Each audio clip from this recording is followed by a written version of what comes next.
गणेश भाऊ निंबाळकर लोकसभेच्या प्रचारात कुठं होते हा प्रश्न तुम्ही त्यांना विचारला का? आधी गावात होते 2 महिने आधी, पण लोकसभेच्या वेळेला बिळात का लपून बसले? असं कोणतं चॉकलेट त्यांना भेटलं होतं भारतीय जनता पार्टीकडून तर ते चॉकलेट चावत असताना त्यांना भानच राहिले नाही? आपला प्रश्न कोणता का लोकसभेच्या वेळेला निंबाळकर कुठे होते? त्यांचं काम नव्हतं का? ते स्वतः गेले जर भारतीयांच्या घरावर मारते घेऊन शेतकऱ्यांचा प्रश्न मिटवला नाही ना, मग त्यांनी एवढ्या ताकदीनं उभं राहायला पाहिजे होतं, सांगायला पाहिजे होतं की ज्या व्यक्तीनं आमचा कांद्याचा प्रश्न मिटवला नाही त्या व्यक्तीला लोकसभेत आम्ही दारू पारवळ केल्याशिवाय राहणार नाही. मग कुठे होते? आता परत आले तुमच्याकडे मतं मागायला शेतकऱ्यांचे प्रश्न घेऊन. परत निर्यात बंदीचा प्रश्न जर हमी भावाचा असेल हा तिकडे केंद्रामध्ये मिटतो का राज्यामध्ये मिटतो? केंद्रात मिटतो ना. मग राज्यामध्ये मतदान तुम्ही म्हणते हमी भाव देतो, निर्यात बंदी विषयी बोलतो, शेतकऱ्यांविषयी काय पेमेंट भाव या गोष्टीचा? ज्या वेळेला बोलायचं होतं, समजा जर यांच्या मागा बिळात लपून बसल्यामुळे जर भारतीय वाढल्या असत्या काय झालं असतं? आज भेटला असता कांद्याला भाव तुम्हाला? लोक म्हणतात भगरे सरांना निवडून देऊन तुम्ही काय साध्य केलं? आम्ही खूप साध्य केलंय. जर हे उत्तर महाराष्ट्रातले सगळे खासदार बीजेपीचे पडले नसते ना, तुमच्या कांद्याची निर्यात बंदी कायम राहिली असती. सरकारला सुद्धा समजलं शेतकऱ्याच्या डोळ्यात बोट घातल्यावर काय होतं. हे खासदार फक्त पडले नाही, तुम्हाला आम्हाला न्याय मिळाला. आणि गणेश भाऊ म्हणतात आम्ही शेतकऱ्यांचे प्रश्न मांडू. आता यांचेच नेते ठीक आहे, मी टीका करत असेल, माझं काहीतरी चुकत असेल, पण निवडणुकीमध्ये वस्तुस्थिती मांडल्याशिवाय मतदारांना सांगितल्याशिवाय या गोष्टीचं भाऊ घातक करणे. यांचे नेते बच्चूभाऊ कडू हे कोणाचे प्रश्न मांडतात? शेतकऱ्यांचे.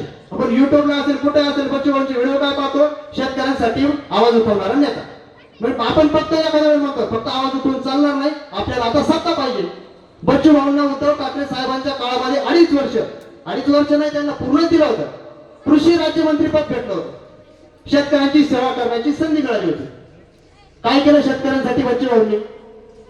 काहीच केलं नाही. उलट 2.5 वर्षामध्ये 40 गद्दारांबरोबर गुवाहाटीला पळून गेले. बरं पळून गेले ना, तिकडून आल्यानंतर तुम्ही शिंदे सरकारमध्ये उलट कॅबिनेट मंत्री घ्यायला पाहिजे होतं कृषी मंत्र्याचं. इकडे राज्यमंत्री होते तिकडे कॅबिनेट घ्या तुम्ही. काय मिळालं? काहीच नाही. आणि कुठेतरी कार्यकाळ संपत आला, 1 महिना राहिला आणि मग सांगतात आम्ही महायुतीमधून बाहेर पडतो. कधी? शेवट. आता पुन्हा येणार, पुन्हा आम्हाला बोलता पकडणार. आणि जर तुमचे बच्चू भाऊच गुवाहाटीला पळून गेले, गणेश भाऊंची काय गॅरंटी घेतात? आणि हे का बोलतोय? मी भाऊ गणेश भाऊ बरोबर 2 वर्ष काम केलं. एक निवेदन होतं भाऊ, वीज वितरण कंपनीने दादा आमच्या गावामध्ये ग्रामसभेमध्ये ठराव केला, जोपर्यंत आमच्या धोडंबे पंचक्रोशीच्या कंपोज झालेल्या तारा आणि पोल बदलून मिळत नाही तोपर्यंत आम्ही वीज बिल भरणार नाही. हा ग्रामसभेचा ठराव घेऊन गेलो मी वडळेला वीज वितरण कार्यालयामध्ये. तिथे गेल्यानंतर साहेबांचे आमचे 2-2 शब्द खडखड झाली. तर त्यावेळेला आता न्याय कोणाकडे मागायचा? मी गणेश भाऊला फोन केला, त्यांच्याकडेच काम करायचं मी प्रारमध्ये. म्हटलं गणेश भाऊ असं झालं. गणेश भाऊने एवढे डायलॉग दिले, तुम्ही चांदोडला या, आमचे तालुका प्रमुख राम बोरसेंच्या कार्यालयात या, आपण त्यांची खटियाखडी करून टाकू, आपण असं करून टाकू तसं करून टाकू. त्यांना एक वक्तृत्वाची कला त्यांच्याकडे जास्त आहे. चांदोडला गेलो भाऊ, ते निवेदन घेऊन राम बोरसेंच्या लेटर हेडवर निवेदन दिलं की या साहेबांनी आमच्या ग्रामसभेच्या ठरावाला कॅरेची टोपली दाखवली, आमचा अपमान केला, यांच्यावर कार्यवाही करा. ते निवेदन कोणाला दिलं? चांदोडच्या मुख्य अधिकाऱ्यांना, वीज वितरण कंपनीच्या. त्या साहेबांनी काय मध्ये राजकारण केलं, कुठंतरी लोकांना भरकटवलं. दुसऱ्या दिवशी गणेश भाऊने निवेदन मागे घेऊन टाकलं. मी विनंती करायचं गणेश भाऊ, तुम्हाला माझ्याविषयी कोणी काही वाईट सांगितलं असेल, तुमच्या एखाद्या कार्यकर्त्याने सांगितलं असेल की ते पोरे असंच वाद घालित, गणेश भाऊ माझ्याविषयी काय असेल तर माझ्या 2 कानपट्टी आणा. पण माझा शेतकरी वर्गाचा प्रश्न या ठिकाणी खूप महत्वाचा आहे. त्या शेतकऱ्यांना न्याय मिळाला पाहिजे गणेश भाऊ. ते सगळे तोंडावर पडतील. ऐकून नाही घेतलं झालं, माणसाने निवेदन मागे घेऊन टाकलं. मग काय घेतलं मलाही शंका येईल. माणूस माघार कधी घेतो? 2 गोष्टींनी, एक तर घाबरतो कोणाला तरी, नाहीतर फायदा करून घेतो. आता घाबरणारी ती नाहीच वाटते. निवडणुकीने बोलायला म्हटलं घाबरणारी नाही, मग दुसरीच गोष्ट झाली असं, कदाचित झाली असं. वीज वितरण कंपनीकडून काय घेतलं मला माहिती नाही, निवेदन तर मागे घेतलं. अशी परिस्थिती. ठीक आहे, ते माझे चांगले मित्र आहे, मित्र म्हणून त्यांच्यावर टीका नाही.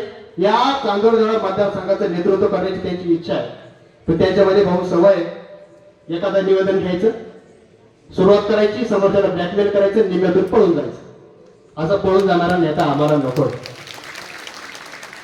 आणि परिस्थिती आमच्या चांदोड जिल्ह्याची एवढी वाईट परिस्थिती आहे, अक्षरशः शेतीमध्ये टाकलेलं उत्पन्न सुद्धा आम्हाला जेवढा खर्च केला तो सुद्धा निघत नाही. पण लोकांना वाटतं कोणीतरी आधार पाहिजे, मग कोण आधार? तर गणेश भाऊ निंबाळकर. अरे पण ती पळून जाते ना निम्म्यावरून, काय करायचं? तुमचा विश्वासघात किती वेळा? या गोष्टी आपल्याला समजलं पाहिजे. मतांचं विभाजन करू नका. ही सुवर्ण संधी आलेली आहे. कोणाच्याही भाषणाला कशाला बळी पडू नका. ही वस्तुस्थिती मी मांडली ना, मी तर म्हणतो राहुल दादा तिथे गणेश भाऊ असतील, त्यांनी म्हणजे ह्याच गावात यावा, ह्याच व्यासपीठावर सभा लावा. मी पुराव्यानिशी त्यांना उत्तर देतो. फक्त फुकट ठिकाणी करी त्याच्यावर पुराव्यानिशी सांगतो त्यांना. कोणाच असत आता इथं राहुल दादांचा जाहीरनामा तर मोकळाच आहे, याच्या व्यतिरिक्त काही बोललो नाही मी. आणि गणेश भाऊनी ज्या निवेदनावर सही केली होती ना, ते निवेदन झेरॉक्स सुद्धा माझ्याकडे अजून आहे. वाटल्यास मी सोशल मीडियावर सुद्धा व्हायरल केले. माघार काय घेतली गणेश भाऊ? वीज वितरणाच्या आंदोलनातून का माघार? पण माघार घ्यायची होती, मग आम्हाला पाठवलंच कशाला पुढं? उद्या तुम्ही चांदोड देवळा मतदारसंघाचं नेतृत्व जर समजा केलं, लोकांनी तुमच्या बोल थापांना बळी पडून तुम्हाला जर विधानसभेत पाठवलं, तिथे तुम्ही पळून जाणार का? तुम्ही शेतकऱ्यांचा प्रश्न उचलायचे पळून जायचे, उचलायचे पळून जायचे. परत एक भाऊ एक उदाहरण आहे, थोडा वेळ घेतो.